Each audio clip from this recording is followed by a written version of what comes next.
Nakabalot ng plastik ang ulo at wala ng buhay nung natagpuan ng singer-comedian na si Black Jack sa kanyang tinitirhang condominium unit sa Sampaloc, Maynila.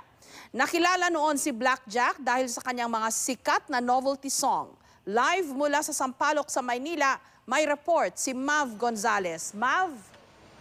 Jessica, patay na nga ng matagpuan ng singer-actor na si Black Jack dito sa kanyang bahay sa Sampaloc, Maynila. Kagaya ng sinabi mo, wala ng buhay, hubot-hubad at may suklob ng plastik sa ulo. Itong si Joey Formaran o mas kilala sa kanyang screen name na Black Jack nang makita kanina dito sa kanyang condominium unit alas 6 ng gabi. Nagtataka raw ang anak ni Black Jack na si Tommy dahil gabi na ay hindi pa rin lumalabas ng kwarto ang tatay. Kaya sumilip siya sa bintana at doon na nga niya nakita ang tatay na wala ng buhay. Ayon sa guard ng condominium, alas 11 kagabi ay dumating si Black Jack na mukhang aligaga at umakyat sa rooftop. Sinundan daw siya ng gwardya dahil baka tumalon. Bumalik naman daw ito agad sa kanyang kwarto at nagsara bandang alas 2:30 ng madaling araw at hindi na nila muli nakita hanggang ngayong gabi.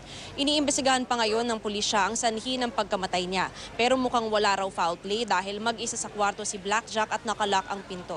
Jessica, sa ngayon patuloy ang investigasyon dito sa Sampaloc, Maynila. Kararating lamang ng SOCO at tinitingnan nga nila kung meron pa silang makikita ng mga pieces of evidence doon sa loob ng kanyang kwarto. Jessica? Mav, nung sinabi ng pulis na walang foul play, ang indikasyon niyan, yung biktima mismo ang kumitil ng kanyang buhay. May ganyan bang sinasabi ang pulis? Jessica, isa yan dun sa mga posibilidad. Pero kagaya nga nung sinabi ko, under investigation pa. Yung pulisya natin, pati na rin yung SOCO, ay ayaw nila maglabas pa ng definitive answer kung ano talaga yung cause of death. Hanggang makita nga naman nila lahat ng mga ebidensya na nandito, pati na rin ma-autopsy yung katawan nitong si Black Jack. Dahil ayon nga rin dun sa asawa nitong si Black Jack na si Twinkle Formaran, nakausap natin siya kanina lamang, ay wala naman daw siyang nakikita na dahilan kung bakit ito gagawin ni Black Jack sa kanyang sarili. Ang sabi niya, masiyahin daw itong si Black Jack, nakausap pa nga raw niya at dapat ay magkikita pa sila. Kaya sa ngayon palaisipan pa talaga kung ano nga itong sinapit nitong si Black Jack, Jessica. Pero may binanggit ka na sabi ng nakausap niya sa condominium, siguro sa reception area yon, no? Napansin niyang aligaga itong si Black Jack nung dumating?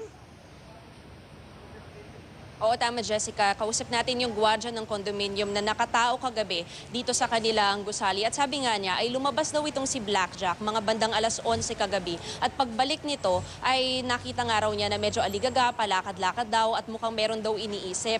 Pero nung kinausap naman daw niya, ay sumunod naman daw ito dahil umakyat pa nga sa rooftop eh. So medyo nag-worry itong gwardya natin na baka raw tumalon. Pero nung sinabihan daw niya na, "Sir, sarado na po yung kwarto ng mga katabi ninyo, baka po pwedeng bumaba na kayo," ay sumunod naman daw ito kaagad. Tinanong din natin kung mukha bang nakainom si Black Jack nung umuwi o mukhang lango. Ang sabi naman ng gwardya ay hindi naman daw. Mukha naman daw nasa katinuan nito nung pumasok sa kanyang kwarto kagabi, Jessica.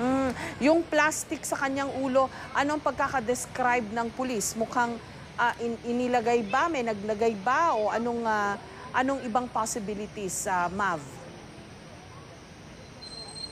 Sa ngayon, Jessica, nagkaroon tayo ng pagkakataon na masilip yung crime scene. Nakita natin na transparent na plastic yung nakasuklob dito sa ulo ni Black Jack. Pero kagaya nga nung sinabi ng pulis, mukhang wala raw indication of foul play as of now dahil nga yung kwarto ay nakasara, nakalock ito, pati yung bintana ay grilled. So wala namang ibang pwedeng lugar kung saan pwede pumasok kung merong mang tao na pupunta doon sa kwarto ni Black Jack para siya ay patayin. At isa pa, Jessica, ito kasing building na ito ay condominium, kaya merong lahat ng mga pumapasok at lumalabas ng gusali. At ayon na rin doon sa logbook, pati na rin doon sa mga gwardya na nakatao rito, mula kagabi hanggang ngayong araw, ay wala naman daw ibang pumasok doon sa kwarto nga nitong si Black Jack. Hanggang nung alas 6 ng gabi, kung saan natagpuan nga na patay na siya, Jessica. Okay. Maraming salamat sa iyo, Mav Gonzalez.